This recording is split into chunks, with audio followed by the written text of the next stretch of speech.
Sometime I find a rupee in the garbage। हमारी पहली कहानी शुरू होती है साहिब से, जिसका पूरा नाम है साहिब आलम। हर सुबह ऑथर अनीस जंग उसे और उसके दोस्तों को कचड़ों के ढेर में कुछ ढूंढते हुए देखती है। ये लोग रिग पिकर्स हैं, यानी कि कचड़े बीनने वाले हैं। साहिब का परिवार 1971 में बांग्लादेश के ढाका से आकर यहाँ दिल्ली के सीमापुरी इलाके में आकर बस गया था, क्योंकि तूफान ने उनके खेत और घर तबाह कर दिए थे, सब कुछ छीन लिया था। सीमापुरी एक स्लम एरिया है जहाँ कच्चे घर हैं, टिन की छतें हैं और बेसिक सुविधाएं जैसे बाथरूम, नाली या पानी का तो कोई नामो निशान ही नहीं है। यहाँ करीब 10,000 से ज्यादा रिग पिकर्स रहते हैं, बिना किसी असली पहचान के। बस उनके पास राशन कार्ड्स हैं जिससे उन्हें अनाज मिल जाता है और यही इनका जीवन है। इन बच्चों के लिए कचड़ा एक अलग ही चीज है, जैसे एक जादू का पिटारा हो। उन्हें कभी उसमें 1 रुपया मिल जाता है तो कभी 10 का नोट। इसलिए उनका हर दिन एक नया एडवेंचर होता है कि क्या पता आज कचड़े के ढेर में उन्हें क्या नया मिल जाए। उनकी आंखों में एक चमक होती है, जैसे कचड़ा उनका खजाना हो। पर बड़ों के लिए ये सिर्फ जिंदा रहने का एक जरिया है।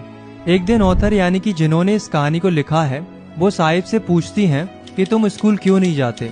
तो साहिब मासूमियत से कहता है कि मेरे मोहल्ले में कोई स्कूल नहीं है, जब बनेगा तो मैं जरूर जाऊंगा।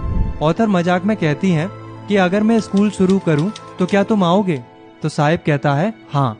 उसकी आंखों में एक चमक आ जाती है, जैसे उसने कोई खूबसूरत सपना देख लिया हो। कुछ दिन बाद वो ऑथर से पूछता है कि क्या आपका स्कूल तैयार हो गया। ये सुनकर ऑथर को थोड़ा शर्मिंदा फील होता है कि उन्होंने एक ऐसा प्रॉमिस किया था जो वो पूरा नहीं कर सकती थी। ऐसे कितने ही वादे इन बच्चों से किए जाते हैं जो कभी पूरे नहीं होते और उनके सपने ऐसे ही टूट जाते हैं। ऑथर को पता चलता है कि साहिब का पूरा नाम है साहिब आलम। इसका मतलब पता है क्या होता है? लॉर्ड ऑफ द यूनिवर्स, यानी कि दुनिया का मालिक। सोचिए कितना बड़ा नाम है, पर उसकी जिंदगी उसके नाम से बिल्कुल अलग है। नाम है दुनिया का मालिक और काम करता है कचड़े बीनने का। कितनी बड़ी आयरनी है ना दोस्तों। वो अपनी नंगी पांव वाली आर्मी के साथ घूमता है। सुबह दिखते हैं, दोपहर तक गायब हो जाते हैं। ऑथर उनसे पूछती है कि तुम लोग चप्पल क्यों नहीं पहनते हो। तो कोई कहता है कि मेरी माँ सेल्फ से उतार कर नहीं देती। तो कोई कहता है कि अगर वो दे भी दे तो मैं फेंक दूंगा। और एक कहता है कि ये तो उनका ट्रेडिशन है। पर ऑथर ये बात अच्छे से समझती है कि ये उनकी कोई परंपरा नहीं है, ये उनकी मजबूरी है, गरीबी है।